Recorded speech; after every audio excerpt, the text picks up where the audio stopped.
moramo svi povremeno praviti, svi mi govornici povremeno moramo da zastajkujemo zbog autobusa, ali to nas, nadam se, neće omesti u ovome.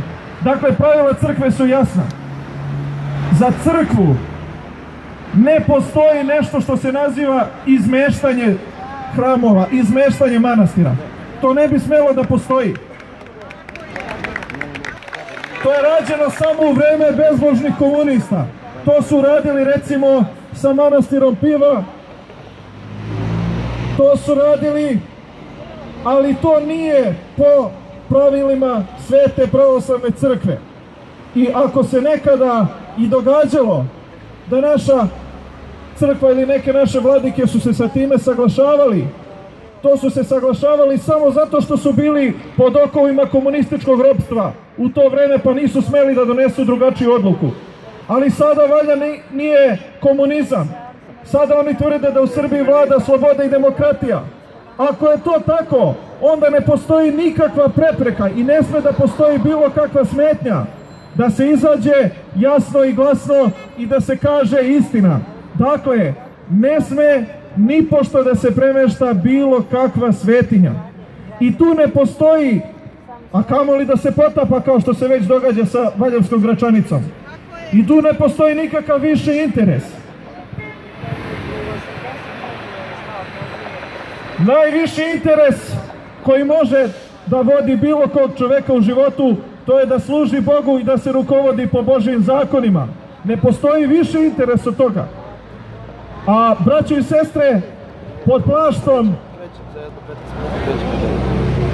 plaštom tih viših interesa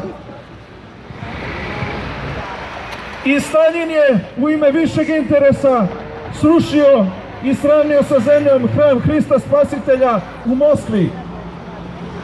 I Brozovi komunisti su u ime višeg interesa pretvorili u svoje vreme hram Svetog Save u magacin.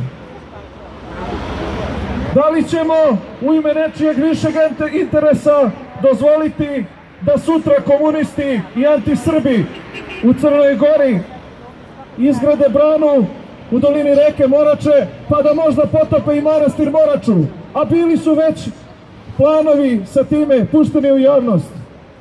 Da li neko normalan ima ko bi se sa time saglasio? Da li bi se iko normalan saglasio sa time da Šiptari proglase viši interes, pa da zagrade klisuru ispred manastira Pećke Patrijaršije i da nam u ime višeg interesa i najčistije vode koju ima Bistrica potope Pećku Patrijaršiju? Dakle, ne postoji nikakvo opravdanje i ne postoje ti viši materijalni interesi, jer onda svaka vlast i svaki silnik može da smisli nekakav svoj viši interes i da u ime toga uništava Božje i narodne svetinje. Braćo i sestre, držimo se mi vekovnog proverenog iskustva, držimo se kanona Svete crkve, držimo se onoga što su nam ostavili naši slavni preci, a Bog je dao da i u okolini Valjeva ima najsvežije i najčistije izvorske vode. I ako budemo radili ono što je Bogu milo, On će dati da svega toga bude još više i da se svako dobro narodno ispuni.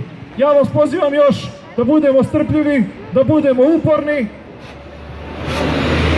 i da ovaj naš današnji protest nipošto ne bude i poslednji, nego da se svakoga dana sabiramo i da istrajemo u svojim zahtjevima i kako budemo radili, tako nam i Bog pomagao.